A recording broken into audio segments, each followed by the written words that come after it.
السلام علیکم ناظرین، پیارے ناظرین، آج کی اس ویڈیو میں ہم آپ کو خواجہ غریب نواز کی 3 ایسی بڑی اور مشہور کراماتوں کے بارے میں بتانے والے ہیں کہ جس کو سن کر آپ سبھی کا دل خوش ہو جائے گا۔ اسی لیے آج کی یہ ویڈیو آپ سبھی کے لیے بہت ہی خاص ہے، آپ اس کو آخر تک ضرور دیکھیں۔ اور سب سے پہلے اگر آپ کو حضرت خواجہ غریب نواز سے سچی اور پکی محبت ہے تو آپ اس ویڈیو کو دل سے ایک لائک ضرور کر دیں اور کمنٹ باکس میں یا خواجہ لکھ کر شیئر بھی کر دیں تاکہ اور بھی لوگوں کے پاس میں یہ ویڈیو پہنچ جائے۔ تو چلیے ناظرین، ویڈیو کو شروع کرتے ہیں۔ ناظرین، حضرت خواجہ غریب نواز رحمۃ اللہ تعالی علیہ کو مدینہ شریف کی حاضری کے موقع پر اللہ کے پیارے نبی حضرت محمد مصطفیٰ صلی اللہ تعالی علیہ وسلم کی طرف سے یہ بشارت ملی تھی کہ آپ نے فرمایا تھا کہ اے معین الدین، تو ہمارے دین کا مومن ہے، یعنی کہ مددگار ہے۔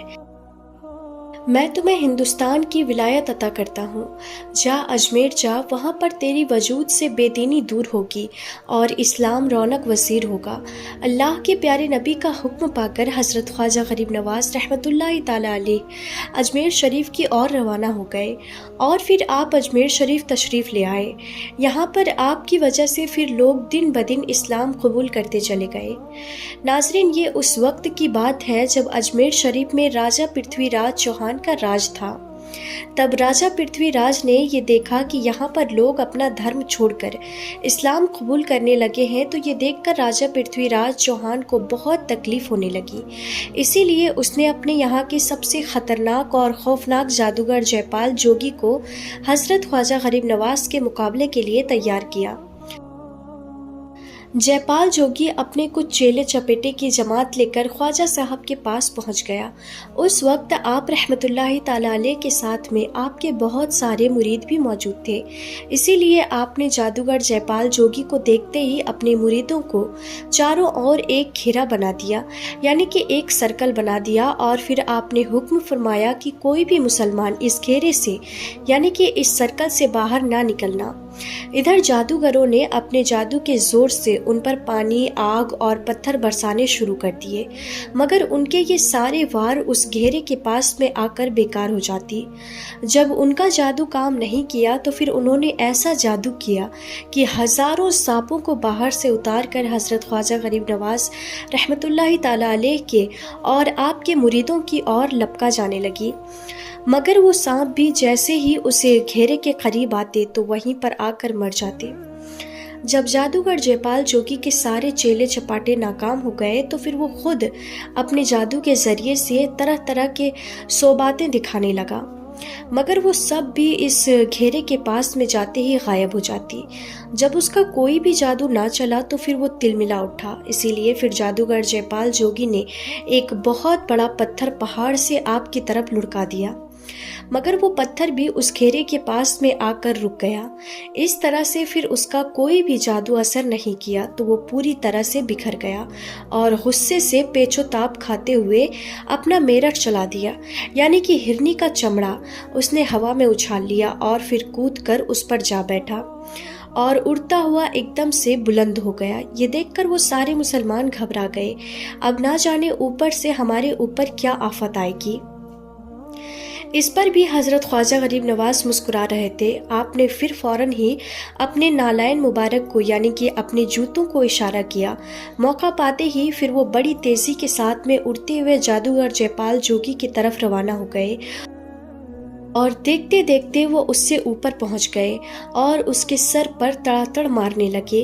اس سے وہ جادوگر نیچے کی اور گرنے لگا، یہاں تک کہ پھر وہ ناکام ہو کر نیچے اترا اور جا کر سیدھا خواجہ صاحب کے قدموں میں گر پڑا اور وہیں پر اس نے کلمہ پڑھا اور وہ مسلمان ہو گیا۔ اس کے بعد حضرت خواجہ غریب نواز نے اس جادوگر کا اسلامی نام عبداللہ رکھا۔ پھر وہ خواجہ صاحب کی نظر فیض سے ولایت کے اعلیٰ مقام پر فیض ہوا اور پھر وہ عبداللہ بیابانی کے نام سے مشہور ہوا۔